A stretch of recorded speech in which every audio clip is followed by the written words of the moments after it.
अभी तक हम सिमेट्री एलिमेंट सिमेट्री ऑपरेशन के बारे में पढ़ चुके हैं। अब इनका कॉम्बिनेशन होगा, वो होगा पॉइंट सिमेट्री और पॉइंट ग्रुप। तो यहाँ हमने इसकी डेफिनेशन में लिख रखी है, point symmetry is a short term notation which give all information about the number of symmetry operation possible in molecule. यानी एक तरीके से हम एक शॉर्ट टर्म नोटेशन देंगे, एक टर्म देंगे जिसके बेस पर हम ये कह सकेंगे कि इसमें ये डिफरेंट तरह के सिमेट्री एलिमेंट, डिफरेंट तरह के सिमेट्री ऑपरेशन पॉसिबल है। एक नोटेशन के आधार पर ही हमें पता लग जाएगा कि भाई हाँ, इसमें इस मॉलिक्यूल के अंदर ये symmetry element symmetry operation possible है। अब इसके लिए हमें क्या करना पड़ता है, हमें डिफरेंट जो कुछ स्टेप है उससे गुजरना पड़ता है। सबसे पहले कोई भी मॉलिक्यूल मिलता है हमें, तो हमें देखना पड़ता है कि क्या उसमें वो स्पेशल पॉइंट सिमेट्री तो नहीं है। स्पेशल पॉइंट सिमेट्री के एग्जांपल कुछ इस तरह के हैं, यानी कि क्या उसमें सी इनफाइनाइट वी नहीं हो, डी इनफाइनाइट एच है क्या, टी डी है क्या, ओ एच है क्या। इसका क्या मतलब हुआ, यानी अगर हम केवल ए बी टाइप का मॉलिक्यूल लेते हैं, जैसे ए इधर की तरफ ए हो गया, ये हो गया मान लो बी, ए बी टाइप का मॉलिक्यूल हो गया जैसे HCl, तो C इनफाइनाइट और इनफाइनाइट सिग्मा वी, वो अभी मैं आपको बता दूंगा किस तरीके से C infinite plus infinite sigma we. तो ये जो ए बी टाइप का मॉलिक्यूल होगा उसमें C इनफाइनाइट वी होंगे।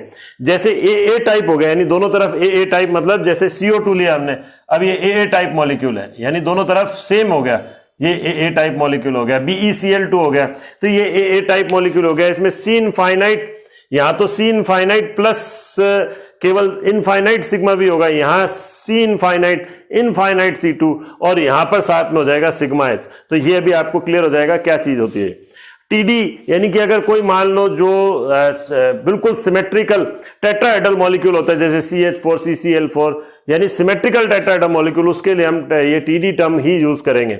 इसी तरह से OH, यानी कोई भी ऑक्टाहेड्रल मॉलिक्यूल, जैसे हमने ले लिया मान लो कोबाल्ट का कॉम्प्लेक्स ले लिया CONS3 6 और ये 3+, तो ये ऑक्टाहेड्रल कॉम्प्लेक्स है, यानी अगर प्योर ऑक्टाहेड्रल कॉम्प्लेक्स है, यानी कि उसमें कोई दूसरे तरह का लिगेंड नहीं हो, कि यानी सिमेट्रिकल नहीं हो, वो अगर कहीं पर भी उसकी सिमेट्री डिस्टर्ब हो रही हो तो वो स्ट्रक्चर नहीं मानेंगे, बल्कि कौन सा ऑक्टाहेड्रल कौन सा होगा, जो प्योर इस तरह से ऑक्टाहेड्रल कॉम्प्लेक्स होगा उसी को हम कहेंगे OH, उसके लिए पॉइंट सिमेट्री देंगे।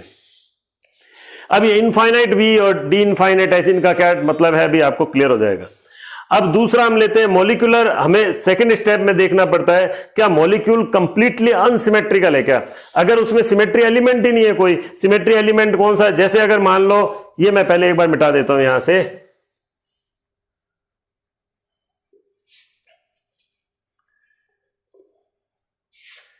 ये मैंने पॉइंट ग्रुप लिखा है यहां। हाँ, अब अगर मान लो हम कहते हैं, जैसे हमने कोई मान लो ले लिया है कोई भी, ये M ले लिया, ये ABCD ले लिया, ABCD, तो अब इसमें कोई भी सिमेट्री एलिमेंट नहीं है, ना इसमें सिमेट्री एक्सेस है, ना सिमेट्री प्लेन है, ना इसमें पॉइंट ऑफ सिमेट्री है। तो अगर मान लो ये सिमेट्री प्लेन सिमेट्री एक्सेस नहीं है तो इम्प्रॉपर एक्सेस भी नहीं होगा, तो इसमें कोई भी नहीं है। तो ऐसी स्थिति में यहां पॉइंट ग्रुप हम किससे लिखाएंगे, C1 से। C1 का मतलब 360/1, 360/1, यानी 360 डिग्री से घुमाने पर वापस यही स्ट्रक्चर प्राप्त हो रही है, यानी कौन सी होती है, आइडेंटिकल स्ट्रक्चर प्राप्त होती है। तो इसके लिए अगर ऑपरेशन भी हम कहेंगे तो वो E ही होगा, E मतलब आइडेंटिटी ऑपरेशन होगा। ये वाला भी खत्म, यानी कौन सा वाला हुआ, कंप्लीटली जो आपके अनसिमेट्रिकल हुआ। इसमें हमने C1 लिख दिया यहां पॉइंट ग्रुप, और ऐसे में ऑपरेशन E बोला, एक एग्जाम्पल भी हमने दिया है PO या FCl और ये Br, ये हमने इस तरह से ये दिया हुआ है। अब आता है कि अगर मान लो किसी मॉलिक्यूल में केवल प्लेन ऑफ सिमेट्री है, अगर ऐसा मॉलिक्यूल है जिसमें केवल क्या है, प्लेन ऑफ सिमेट्री, यानी CS हमने लिया, तो वो कौन सा एग्जांपल लेते हैं हम यहां पर, वो मैं बताता हूं। इसमें ये आपके लिया जैसे HO, ये Cl। अब इसमें कौन सा है, केवल प्लेन ऑफ सिमेट्री है, ये रहा केवल प्लेन ऑफ सिमेट्री, एक प्लेन ऑफ सिमेट्री है, ये आपको ये प्लेन ऑफ सिमेट्री, ये नहीं, ये वाली प्लेन ऑफ सिमेट्री इसके अंदर नहीं है, ना एक्सेस है इसके अंदर। एक्सेस क्यों नहीं है, क्योंकि मैं घुमाऊंगा तो Cl इधर आ जाएगा, H इधर आ जाएगा, तो एक्सेस भी नहीं है। ना इसमें इन्वर्जन सेंटर है, केवल इसमें ये प्लेन है, वो है सिग्मा H, या हम उसको सिग्मा ही नॉर्मल बोलेंगे।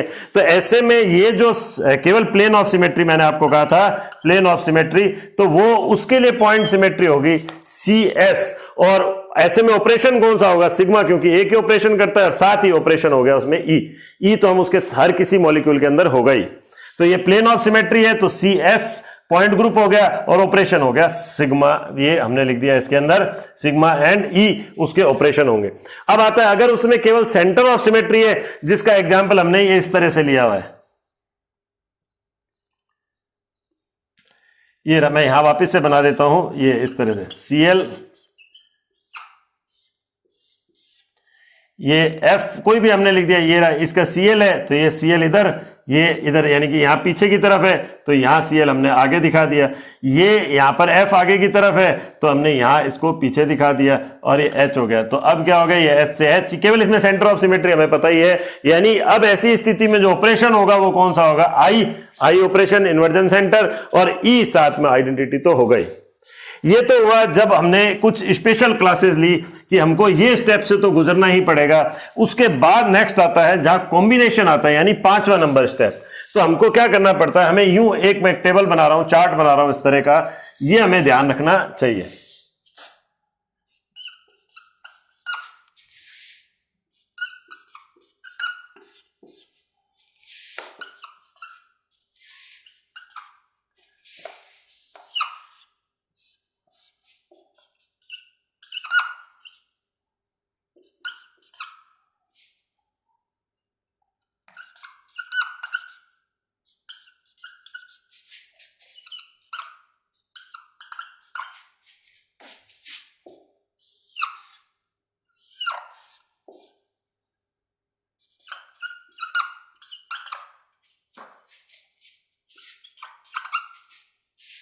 मैं थोड़ा इधर बना देता हूं इसको, हो सके दिखेगा नहीं तो बोर्ड पर इधर की तरफ ले लेते हैं इसको।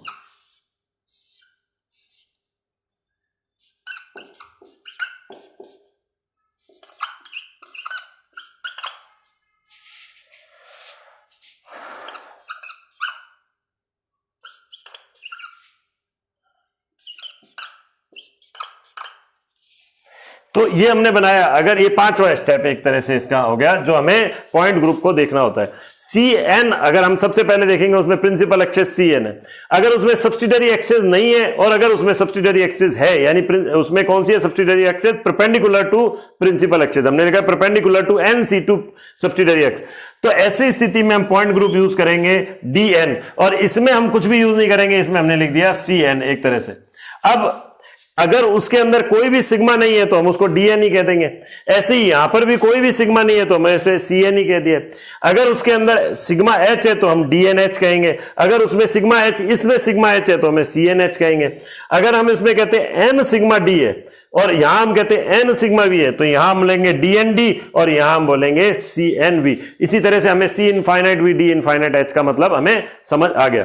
अब हम यहां पर कहते हैं कुछ एग्जाम्पल से हम उसको क्लियर करते हैं। जैसे एक एग्जाम्पल लिया, मान लो मैंने BF3 का, यहां मैं इसको मिटा देता हूं, एक एक करके एग्जाम्पल लेता हूं। जैसे मान लो लिया मैंने BF3, अब हमें ये पहले पता है इसमें कौन सा होता है C3 एक्सिस, साथ ही इसमें कौन सा होता है 3C2, तो यानी कौन सा हो गया D3 तो हो ही गया, यहां कंफर्म D3 पे आ गया। यही मैंने आपको कहा था Cn और परपेंडिकुलर NC2, ये भी बनाया था चार्ट, ये रहा Cn NC2, यही तो लिया था Cn NC2, और यहां पर हमने कहा था Cn जो है वो किसके परपेंडिकुलर नहीं है, NC2 के परपेंडिकुलर नहीं है। तो हमने यहां BF3 की बात करी तो हमें पता था उसमें C3 भी है और 3C2 भी है जो सब्सिडियरी एक्सिस, तो D3 आ गया। अब उसके बाद उसमें कौन से होते हैं, 3 सिग्मा V होते हैं, इसमें कौन से होते हैं 3 सिग्मा V, और साथ ही हमें पता है एक उसमें सिग्मा H होता है। कौन सा होता है सिग्मा H, ये वाला सिग्मा H होता है जो प्रिंसिपल अक्ष के परपेंडिकुलर होता है। तो प्रिंसिपल अक्ष कौन सा होगा, जो यहां से ऊपर से निकलेगा, ये रहा ऊपर से, जो ऊपर से निकलेगा, और ये वाले आपको पता ही है C2 होते हैं। तो ये सिग्मा H है उसके अंदर, तो हमारे पास ये वाली कंडीशन आई D3, और D3 के बाद कौन सा, एक सिग्मा H है तो D3H हो गया, लेकिन 3 सिग्मा D नहीं है, उसमें 3 सिग्मा V है, तो इसलिए हमारा जो इसका पॉइंट ग्रुप हो गया वो हो गया D3H। क्लियर इस तरह से। अब एक और एग्जांपल लेते हैं, जैसे हमने लिया मान लो NS3 लिया, NS3, अब NS3 में हमें पता है कौन सा होता है C3 होता है, और साथ ही 3 सिग्मा V होते हैं, लेकिन उसमें 3 C2 नहीं है। क्यों नहीं है, क्योंकि वो प्लेनर नहीं है। तो ऐसे में इसके लिए हम क्या यूज करेंगे, C3 जो क्रॉस कर दिया हमने, यानी यहां पर क्या 3C2 नहीं है, तो अब हमारे पास कौन सी है 3 N सिग्मा V लिखा है, तो यानी 3 सिग्मा V, तो ये C3V हो गया। इसी तरह से हम एक एग्जांपल लेते हैं और वाटर का। अब ये वाटर वाले में क्या होगा, वाटर वाले में हमें पता है कौन सा होता है वाटर में, दो ये इस तरह से बना हुआ होता है यहां पर ये वाटर का, तो ये यहां से इधर से क्रॉस करता हुआ, ये इसकी एक्सेस होती है C2। तो हमें पता है इसमें C2 एक्सेस है प्लस C2 एक्सेस है, लेकिन इसमें दो C2 नहीं है, दो C2 नहीं है, तो यानी कि हम D2 यूज नहीं कर सकते क्योंकि दो C2 परपेंडिकुलर होने चाहिए। तो अब हमने कौन सा कहा, C2 है प्लस इसमें क्या है, दो सिग्मा V है, तो हमने उसको बोल दिया C2V। तो ये वाटर का हो गया इस तरह से। एक एग्जांपल और लेते हैं हम बेंजीन का। अब मैं यहां से मिटा देता हूं बेंजीन का, हम सीधा डायरेक्ट एग्जांपल ले रहे हैं। ये रहा बेंजीन का। अब बेंजीन में क्या होता है, C6 प्लस 6C2, तो यानी इसको कंबाइंड रूप से हमने क्या कह दिया, D6। अब इसमें हमें पता है कौन सा होता है, 3 सिग्मा V, 3 सिग्मा D और एक कौन सा होता है सिग्मा H। तो हमें क्या चाहिए, अगर D6 है, अगर हमें D6D, क्योंकि हमने लिखा था DND होना चाहिए, तो हमको N सिग्मा D चाहिए थे। N सिग्मा D का मतलब हो गया 6 सिग्मा D चाहिए थे, लेकिन 6 सिग्मा D नहीं है इसके अंदर, जबकि 3 सिग्मा D और 3 सिग्मा V है, तो हम कौन से वाला कंडीशन लेंगे, ये वाला, तो हम उसको बोल देंगे D6H। तो बेंजीन का हो गया D6H। एक हम एलीन का एग्जाम्पल लेते हैं। एलीन के एग्जाम्पल में हमें पता है कौन सा होता है, C2 होता है और 2C2 उसके अंदर उपस्थित होते हैं। ये बिल्कुल उसी तरीके से हो गया जैसे आपको बताया जा चुका है एक्सेस में, जैसे CH4 के लिए बताया था, ये इस तरह से होता है ना इसमें।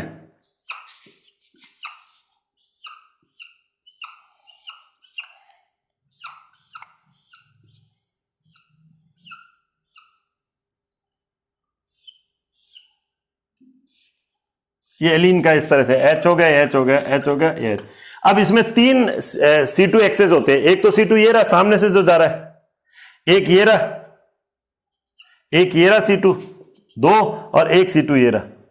तो इसमें 3 C2 होते हैं, 1 2 और 3, तो एक दूसरे के परपेंडिकुलर ही होंगे, क्योंकि यहां पर है टोटल 6 फेज और एक C2 जो है वो 2 फेजेस से निकलता है, 2 फेजेस से निकलता है टोटल, इसका मतलब हो गया 3 C2 इसके अंदर उपस्थित होंगे और तीनों एक दूसरे के परपेंडिकुलर होंगे, तो C2 प्लस 2C2, यानी हम इसके लिए क्या लगा देंगे, D2। अब ये प्लेनर तो है नहीं, और इसमें क्या होता है ये भी आपको बताया जा चुका है, 2 सिग्मा D होंगे, तो ये हम इसके लिए क्या कह देंगे, D2D आ जाएगा। जैसे एक वापस से आप देख लीजिए, CN NC2 तो हमने बोल दिया DN, plus N sigma D तो हमने उसको बोल दिया DND। तो यहां C2 प्लस 2C2 तो D2 और 2 सिग्मा D यानी कि D2D। तो आज के लिए इतना ही एग्जाम्पल लेंगे, अगला टॉपिक नेक्स्ट।